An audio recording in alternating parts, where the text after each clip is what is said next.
Hello, good morning students. तो पिछले class में हम लोगों ने अध्याय 3 घातांक का प्रश्नावली 3.1 का क्वेश्चन नंबर 6 तक, ये 6 है, यहाँ तक पढ़ लिए थे। तो चलिए अब आगे पढ़ते हैं। तो आगे है हम लोग का क्वेश्चन नंबर 7। तो क्वेश्चन नंबर 7 है, निम्नलिखित कथनों में संख्या को मानक रूप में लिखिए। तो यहाँ क्या करना है हम लोगों को, निम्नलिखित जो कथन है उसको मानक रूप में लिखना है। तो चलिए देखते हैं। तो लाल रक्त कणिकाओं का आकार 0.0000007 m है, ये होता है। तो इसको हम लोग किस रूप में, मानक रूप में लिखना है। तो मानक रूप में लिखने के लिए हम लोग क्या करते हैं, कोई भी जो संख्या रहता है यानी कि दशमलव संख्या, उसको इस तरीके से लिखते हैं कि जो संख्या है उसके यानी कि दशमलव के लेफ्ट साइड में एक ही अंक होना चाहिए, और मल्टीप्लाई के रूप में क्या लिखते हैं 10, यानी कि दशमलव को जितना स्थान बाएं या दाएं खिसकाते हैं उसके अनुसार से हम लोग 10 के पावर में जो खिसकाए गए स्थान है उसको लगाते हैं। तो चलिए देखते हैं इसका मानक रूप। तो हल, तो क्या है, लाल रक्त कोशिकाओं का आकार क्या है 0.0000007। तो ये है। तो चलिए इसको हम लोग को क्या लिखना है, मानक रूप में लिखना है। तो यानी कि दशमलव है, यहाँ से कहाँ लाना पड़ेगा, यहाँ लाना पड़ेगा। यानी कि दशमलव के लेफ्ट साइड में एक ही अंक होना चाहिए, ना कि 0। तो दशमलव को हम लोग को कहाँ ले जाना पड़ेगा, 7 के बाद ले जाना पड़ेगा। तो इसको हम लोग क्या लिखेंगे 0.00000। तो ये 50 था और ये 7 था। तो इसको हम लोग क्या लिख सकते हैं, अगर आप पॉइंट हटा देंगे तो इसके सिधाई में क्या लिखते हैं 1 पॉइंट के सिधाई में, और पॉइंट के राइट साइड में जितना अंक रहता है उतना क्या लगा देते हैं 0। तो क्या हो जाएगा ये 0। तो अब पॉइंट हटा देते हैं तो क्या हो जाएगा, तो क्या हो जाएगी, इसके सिधाई में 1 लगाएंगे। तो ये लिख दिए हम लोग, क्या लिख दिए, ये था 0.0000007। तो यहाँ से दशमलव हटाएंगे तो क्या लिखते हैं, दशमलव के सिधाई में 1। तो ये इसके सिधाई में 1 लिख दिए, और इधर जितना अंक या 0 रहता है उतना 0 लगा देते हैं 1 के बाद। 1 2 3 4 5 6। तो ये हो जाएगा। तो 6 अंक है दशमलव के राइट में, यानी कि 1 2 3 4 5 6। तो ये हो गया। अब यहाँ से क्या हो जाएगा, दशमलव हट जाएगा ये। तो क्या मिलेगा हम लोग को 7 अपॉन कितना है यहाँ पर 1 के साथ 0, 1 2 3 4 5 6, 6 0 है। तो इसको क्या लिख सकते हैं हम लोग 10⁻6 ऐसा लिख सकते हैं। अब 10 क्या होता है, मल्टीप्लाई के रूप में रहता है कोई सा भी संख्या में मानक रूप में। तो इस 10 को ऊपर ले जाएंगे तो क्या हो जाएगा 7 × 10⁻⁻6। तो यही हम लोग का क्या हो जाएगा, मानक रूप, यानी कि ये 7 × 10⁻⁻6 m। तो इस तरीके से बनाना है तो बन जाएगा। तो चलिए अब आगे देखते हैं अगला क्वेश्चन। तो आगे जो है अगला क्वेश्चन, पृथ्वी का व्यास 12 यहाँ पर क्या है 127560000 m है। तो इसको मानक रूप में लिखना है। तो इसमें दशमलव कहीं नहीं दिख रहा होगा, तो कहाँ है, सबसे लास्ट यानी कि यहाँ पर है। तो उसको कहाँ लाना पड़ेगा, यहाँ पर लाना पड़ेगा, यानी कि 1 से, यानी कि 1 के बाद। तो ये आप लोग बनाएंगे। ऐसा क्वेश्चन हम लोग पिछले क्लास में पढ़ चुके हैं। तो ये दोनों क्वेश्चन आप लोग बनाएंगे। तो चलिए अब आगे देखते हैं। आगे है धनात्मक परिमेय संख्याएं। तो आइए देखते हैं। तो हम जानते हैं कि 2 क्यूब इक्वल टू 8 होता है, यानी कि 2 के घात 3 लगाएंगे तो क्या मिलता है हम लोग को 8 मिलता है। तो इसे हम ऐसे भी लिखते हैं, यानी कि 8 to the power 1/3 equal to 2। तो क्या लिख सकते हैं इसी को हम 8 to the power 1/3 equal to 2। इसी प्रकार 5 क्यूब इक्वल टू कितना मिलता है 125 को हम क्या लिख सकते हैं 125 के पावर में 1/3 इक्वल टू 5 भी लिख सकते हैं। तो ये बोल रहा है तो व्यापक रूप में यदि x व y दो शून्येतर परिमेय संख्याएं हैं और किसी धनात्मक पूर्णांक m के लिए x to the power m equal to y है तो x is equal y to the power 1/m भी लिख सकते हैं। तो यहाँ क्या लिखा गया है x to the power m लिखा गया है इज इक्वल टू y है, तो उसको क्या लिखे हैं हम लोग x। तो यहाँ से पावर को क्या कर दिए हैं हटा दिए हैं, तो क्या आ गया है ये जो पावर है y में लग गया है। तो यहाँ से जब इधर आएगा यानी कि लेफ्ट साइड है हम लोग का x to the power m, अब यहाँ पावर जो m है उसको किसके ला रहे हैं राइट साइड में y के पावर में ला रहे हैं। तो क्या हो जाता है x to the power x is equal to y to the power 1/m। तो y के पावर में क्या लगेगा 1/m के रूप में आएगा, यानी कि y to the power 1/m। तो इस तरीके से लिखते हैं, तो ये ध्यान रखना है। तो फिर इसी को हम लोग क्या लिख सकते हैं 1/y to the power m is equal to y, यानी कि रूट ऑफ y पावर में क्या लगा दिए हैं यानी कि रूट के पावर m भी लिख सकते हैं। यानी कि जब इस तरीके से लगे रहेगा यानी कि y to the power 1/m, तो किस में लगा है 1/m पावर y में, तो इसी को क्या लिख सकते हैं रूट ऑफ y। यहाँ पर जो पावर लगे रहता है 1/m के रूप में उसको किसका पावर लगा देते हैं रूट के पावर लगा देते हैं। तो ये भी ध्यान रखना है, भी लिख सकते हैं। तो आइए आगे देखते हैं।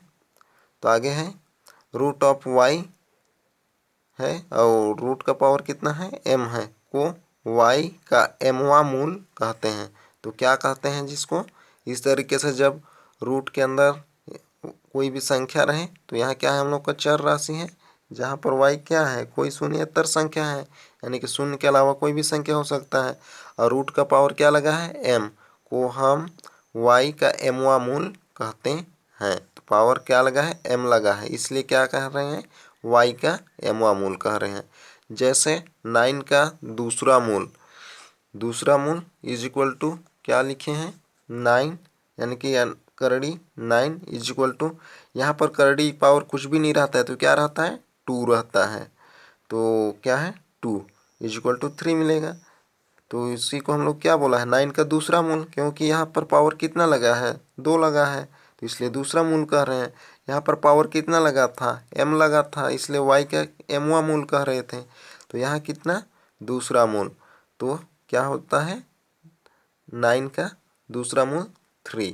तो इस तरीके से बनाना है, तो समझ गए होंगे, या इस तरीके से लिख सकते हैं। तो आगे है अन्य उदाहरण देखें।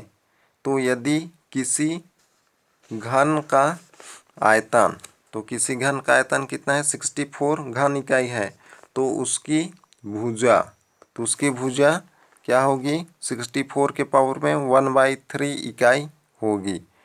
तो यानी कि 64 का तीसरा मूल, तो यहाँ पर क्या लगा है 1/3, तो इसको यहाँ पर जो पावर लगे रहता है ये क्या होता है मूल होता है, जैसे अभी हम लोग पढ़ चुके थे पीछे यहाँ पर ये।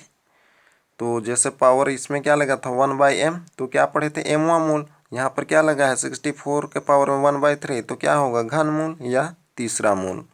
तो 64 का तीसरा मूल, तो उसको क्या लिख सकते हैं रूट ऑफ 64, और यहाँ पर कर रूट का पावर कितना लग जाएगा 3, तो यहाँ जो लगे रहता है नीचे उसी को यहाँ पर लिख देते हैं। तो इज इक्वल टू क्या मिल जाएगा 4 इकाई, तो ये हो जाएगा। तो 4 इकाई, ये 4 कहाँ से आए ये तो पता ही होगा ना, क्योंकि 64 को हम लोग 4 4 4 यानी कि 3 टाइम्स 4 है यहाँ 64 में, और वहाँ से क्या होता है एक बाहर आता है, तो वही 4 है ये। तो ऐसा पिछले क्लासों में आप लोगों ने पढ़ लिया है। तो आगे देखते हैं, घन की भुजा क्या हो जाएगी, 4 इकाई होगी, तो ये हो जाएगा। और आगे देखते हैं 625 का चौथा मूल, तो चौथा मूल बोला है तो यहाँ पर रूट का पावर कितना लगेगा, 4, तो ये 4 लगा है, तो इसका चौथा मूल कितना है, 5। तो इस प्रकार हम x⁻m को किसी धनात्मक परिमेय संख्या m के रूप में व्यक्त कर सकते हैं। तो यहाँ पर दूसरे मूल को वर्गमूल और तीसरे मूल को घनमूल भी कहते हैं, तो ये याद रखना पड़ेगा। तो चलिए अब आगे देखते हैं। आगे है, यदि x एक धनात्मक परिमेय संख्या है तथा m = p/q एक धनात्मक परिमेय घातांक है, तो क्या बोला है, x एक धनात्मक परिमेय संख्या है तथा m = p/q एक धनात्मक परिमेय घातांक है, तो x के पावर यानी कि x⁻p/q को हम x⁻p के qवें मूल के रूप में परिभाषित कर सकते हैं। तो यानी कि यहाँ बोल रहा है x कोई धनात्मक परिमेय संख्या तथा m की जगह पर क्या ले रहे हैं, p/q एक धनात्मक परिमेय संख्या ले रहे हैं।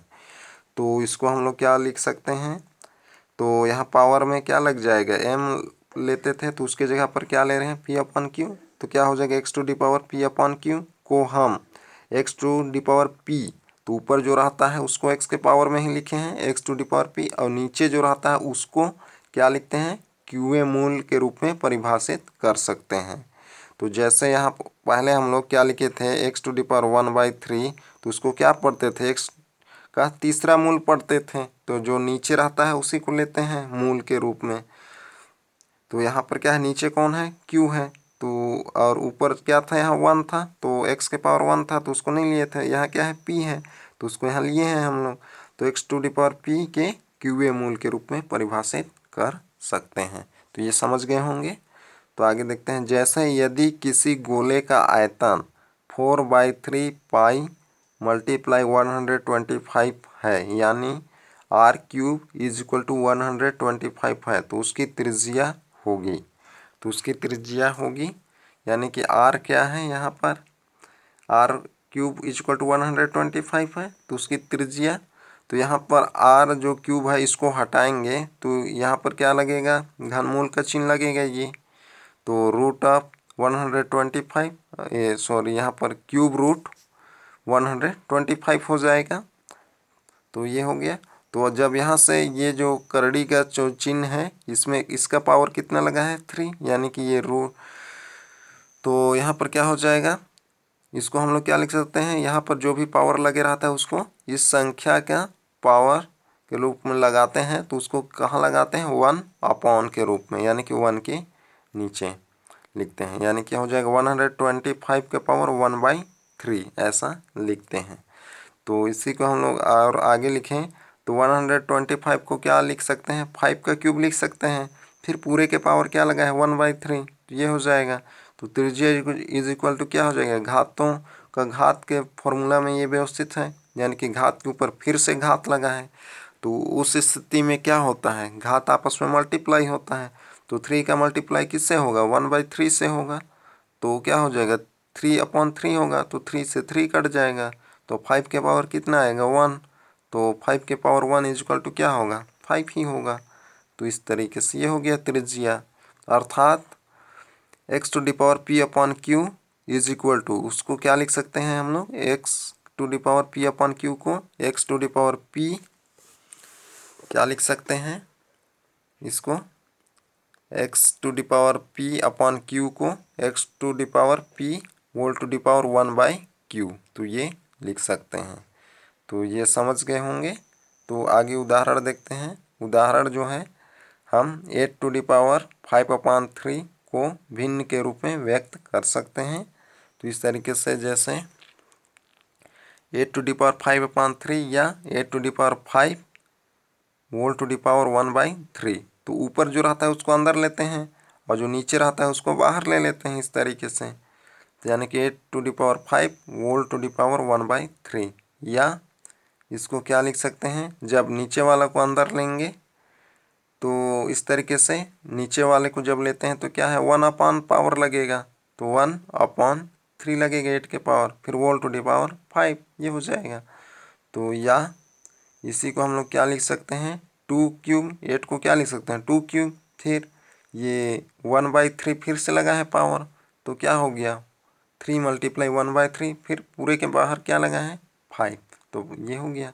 अब इसको सरल करेंगे तो 3 से 3 कट जाएगा, क्या बचेगा 2 × 5 और उसका हल जो होगा 32 आएगा। तो अर्थात यदि x एक धनात्मक परिमेय संख्या है तो किसी भी धनात्मक परिमेय संख्या p/q के लिए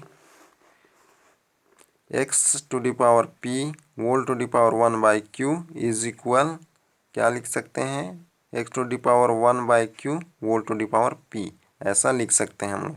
तो यहाँ क्या था x to the power p, फिर बाहर में पावर क्या लगा है 1/q लगा है, तो इसको क्या कर दिए हैं अंदर था उसको बाहर, बाहर था उसको अंदर, ऐसा लिख सकते हैं।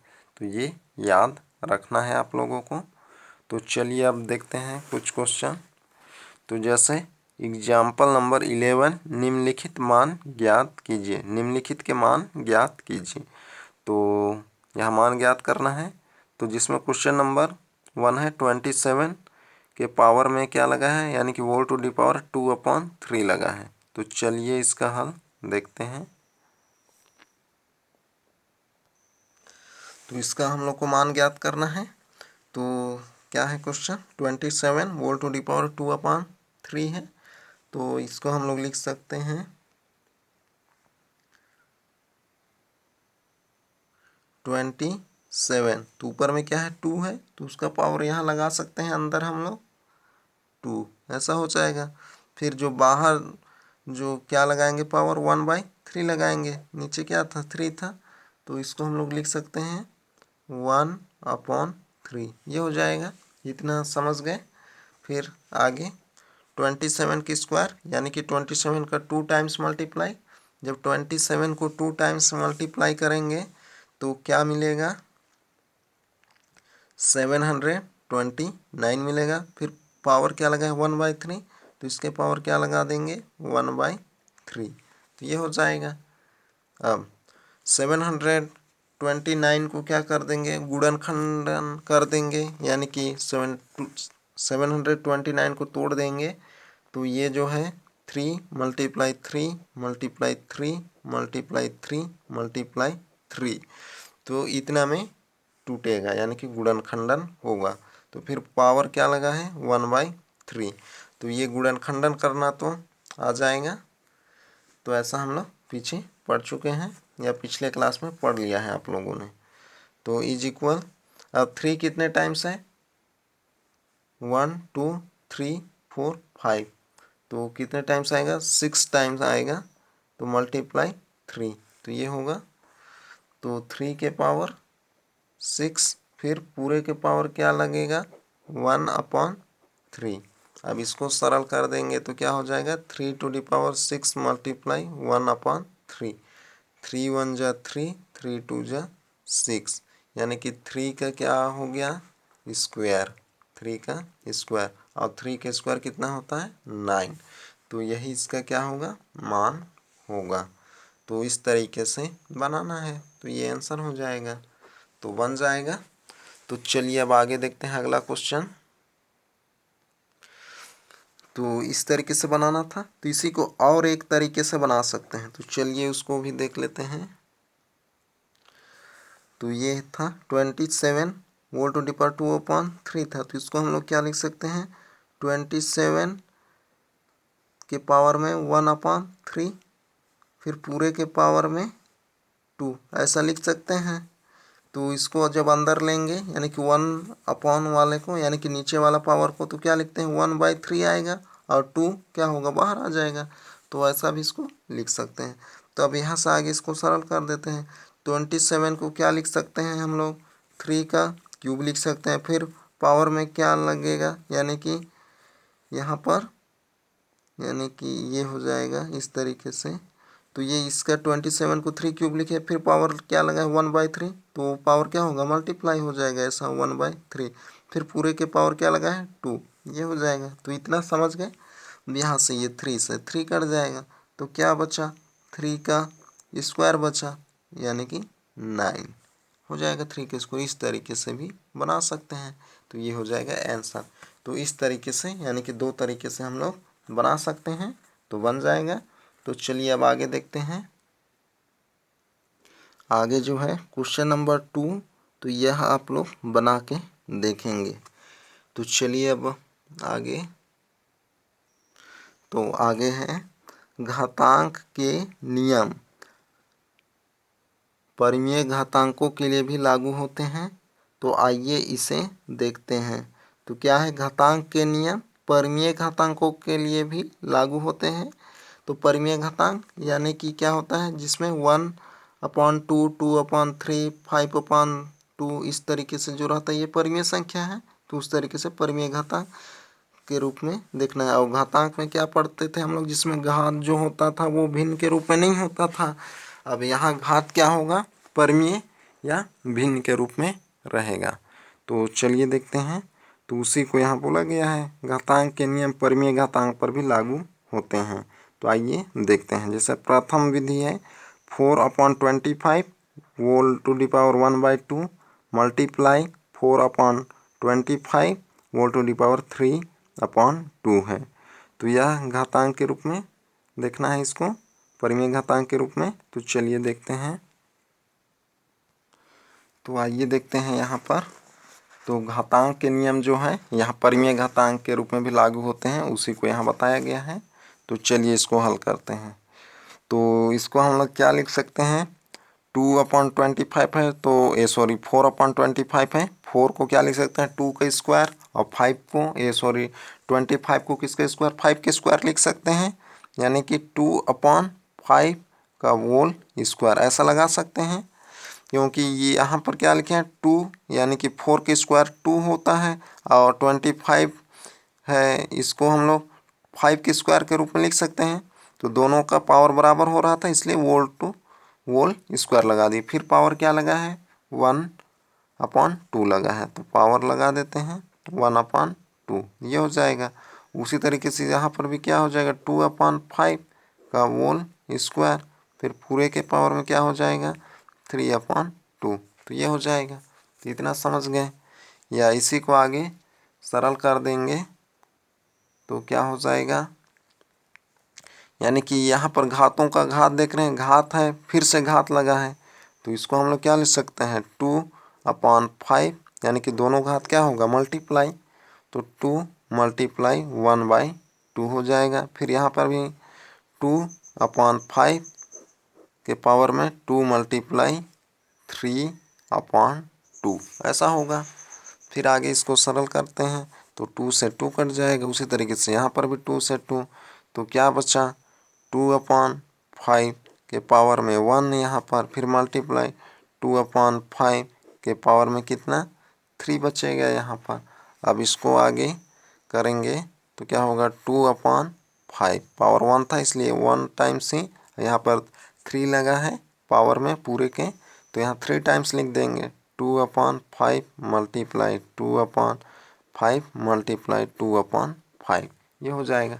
जब इन सब को मल्टीप्लाई कर देंगे यानी कि ऊपर को ऊपर से और नीचे का नीचे से, तो ऊपर का मल्टीप्लाई करेंगे तो क्या आएगा 16, और नीचे का मल्टीप्लाई करेंगे तो 625। तो इस तरीके से कर सकते हैं। तो ये समझ गए परिमेय संख्याओं पर भी घातों का नियम। तो इसी को और एक तरीके से बना सकते हैं, यानी कि ये जो था इसी को और एक तरीके से सरल कर सकते हैं। तो चलिए उसको भी देखते हैं। तो ये हो गया। अब तो क्या था 4/25 के पावर में 1/2 multiply 4/25 whole to the power 3/2। तो यहाँ देख रहे हैं कि आधार क्या है दोनों का समान है, यानी कि 4/25 4/25। जब आधार समान होता है और वे दोनों संख्या मल्टीप्लाई के रूप में रहते हैं तो उनका पावर क्या होता है, एक आधार में प्लस होता है। ये हम लोग पिछले में पढ़ चुके हैं। जैसे ये एक फॉर्मूला पढ़े होंगे, A to the power M multiply A to the power N equal to क्या होता है, A to the power M plus N होता है। तो ये घात परमीय वास्तविक संख्याओं पर क्या है, घातों का नियम है। तो अभी इसी को क्या करेंगे हम लोग, परिमेय संख्या के जो घात हैं उसका नियम लगाएंगे इसमें। तो यहाँ आधार ए है यानी कि समान है और दोनों क्या है, मल्टीप्लाई में है तो उनका पावर क्या हो गया, प्लस। तो उसी तरीके से यहाँ पर भी हो जाएगा। तो क्या हो जाएगा, 4/25 के पावर में क्या लग जाएगा, 1/2 प्लस 3/2 ये हो जाएगा इस तरीके से।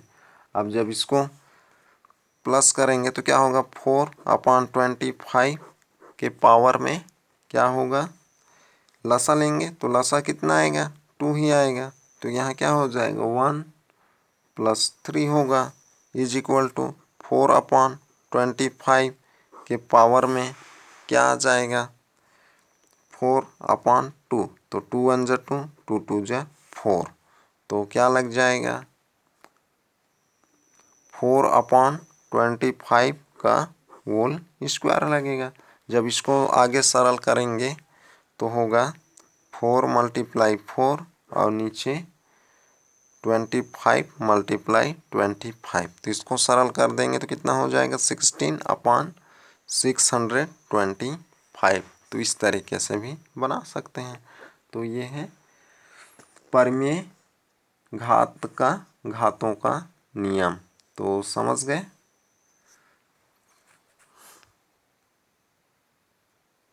तो अर्थात परिमेय घात भी घातों का नियम को क्या करता है, पालन करता है। तो ये जो है x to the power m multiply x to the power n is equal to x to the power m plus n। तो ये क्या है, परिमेय घात घातों का नियम को भी लागू करता है। तो ये घातांक का नियम था, तो इस नियम को क्या हुआ था, ये इसमें लागू हुआ था। या यहाँ पर जो एक पढ़े ये भी क्या है, यही है, दोनों सेम है। तो इस नियम को क्या कर रहे हैं, लागू कर रहे हैं या पालन कर रहे हैं। तो चलिए आगे देखते हैं।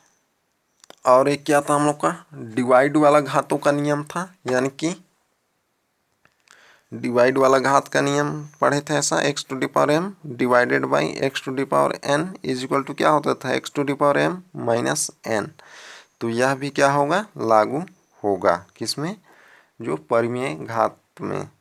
तो उसमें भी ये लगा सकते हैं हम लोग। तो चलिए अब आगे देखते हैं। तो चलिए अब इन जो दो घात का नियम है, यानी कि परिमेय घात का जो घातों का नियम मल्टीप्लाई के रूप में और डिवाइड के रूप में, तो ये डिवाइड के रूप में है घातों का नियम। तो चलिए इनसे संबंधित कुछ क्वेश्चंस देखते हैं, तब और अच्छे से समझ जाएंगे आप लोग। तो उससे संबंधित जो क्वेश्चन है एग्जाम्पल नंबर 2 है। जो दो नियम अभी देखे हम लोग उनसे संबंधित ये क्वेश्चन है। तो जिसमें क्वेश्चन 1 है 12 का, 8/125 whole to the power 4/3 multiply 8/125 whole to the power 2/3। तो ऐसा गुणा वाला नियम, तो अभी हम लोग ऐसा क्वेश्चन हम लोग कर लिए हैं। गुणा यानी कि घातों का जो मल्टीप्लाई का जो नियम था, तो उस तरीके से हम लोग अभी ऐसा पीछे कर लिए हैं। तो ये है नियम, तो ये आप लोग बना के देखेंगे। और दूसरा जो है डिवाइड वाला नियम, तो ये है डिवाइड का नियम या घातों का नियम है डिवाइड के लिए। तो चलिए इससे संबंधित क्वेश्चन को देखते हैं। तो उसके लिए ये है question 27/624 whole to the power क्या है 7/3 divided by 27/64 whole to the power 5/3 है। तो चलिए देखते हैं। तो यहाँ देख रहे हैं कि दोनों का आधार क्या है, समान है। तो क्या होगा, एक आधार में इनका पावर क्या होगा, माइनस होगा, क्योंकि यहाँ डिवाइड चिन्ह लगा है। अगर मल्टीप्लाई रहता है तो क्या होता है, प्लस होता है। तो क्या हो जाएगा, यहाँ पर माइनस कर दे रहे हैं आधार 27/64 में, ये माइनस हो रहा है। तो इन दोनों का लसा क्या आएगा, 3 ही आएगा। तो ये 3 हो जाएगा, 7 - 5। तो माइनस कर दिए तो कितना आ गया, 27/64 2/3 हो जाएगा पावर में। तो इतना समझ गए। फिर आगे इसी को क्या लिख दिया गया है, 27 को हम लोग क्या लिख सकते हैं, 3 का क्यूब, और 64 को किसका क्यूब, 4 का क्यूब लिख सकते हैं। फिर पावर में क्या लगेगा, 2/3 लगेगा, ये 2/3 था। फिर अब ये जो पावर जो है ये क्या होगा, अंदर वाले सब के लिए होगा, या इसी को हम लोग दोनों का पावर सेम सेम है यानी कि अंश का और हर का, तो उसको एक ही बार बाहर में लगा सकते हैं ऐसा। 3/4 होल टू दी पावर क्या हो जाएगा, 3।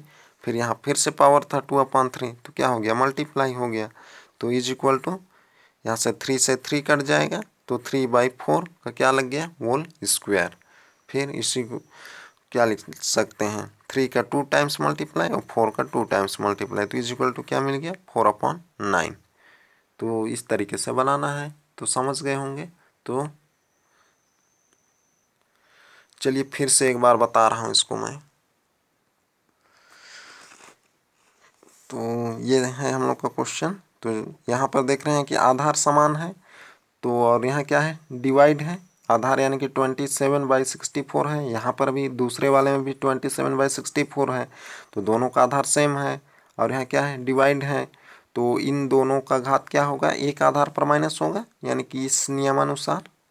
तो क्या लिख सकते हैं, 27/64 एक आधार ले रहे हैं कि पावर में क्या हो जाएगा, 7/3 - 5/3 ऐसा हो जाएगा।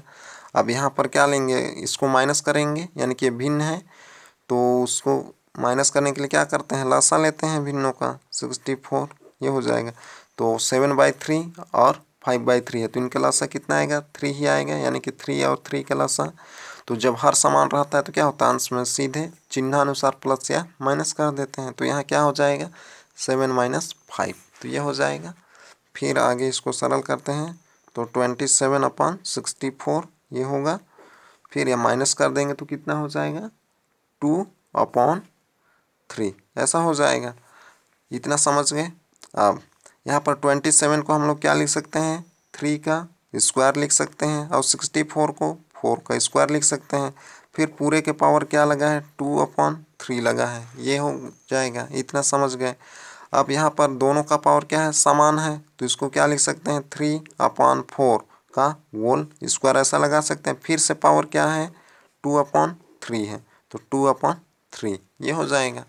अब घातों का घात का नियम लगा देंगे, तो यानी कि जब घात के ऊपर फिर से घात लगे रहता है तो दोनों घात क्या होता है, मल्टीप्लाई। तो क्या हो जाएगा, 3/4 के पावर में क्या हो जाएगा, 2 × 2/3 ऐसा हो जाएगा। ये सॉरी यहाँ पर क्या आएगा, 3 आएगा। 27 को क्या लिख सकते हैं, 3 क्यूब लिख सकते हैं, और 4 को भी 3 क्यूब, तो यहाँ पर क्या आएगा, 3 आएगा। तो ये थोड़ा सा ध्यान रखना है। तो ये समझ गए होंगे आप। 27 को क्या लिखे हैं, 3 का क्यूब, और 64 को 4 का क्यूब, तो दोनों का पावर क्या है, 3 है, तो उसको एक ही बार ऐसा बाहर लगा सकते हैं, 3/4 का क्यूब। फिर बाहर में क्या लगा है, 2/3, तो यहाँ पर भी 3 होगा, तो 3 से 3 कट जाएगा, तो क्या हो जाएगा, 3/4 के पावर 2, तो ये हो जाएगा।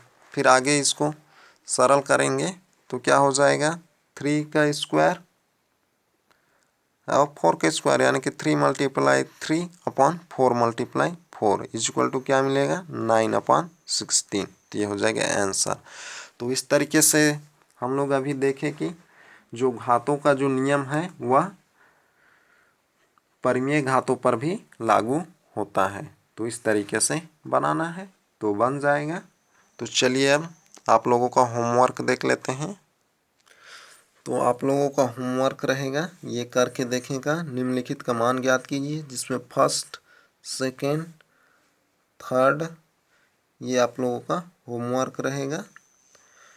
तो आज का क्लास यहीं तक, अगले क्लास में फिर मिलते हैं। Okay bye.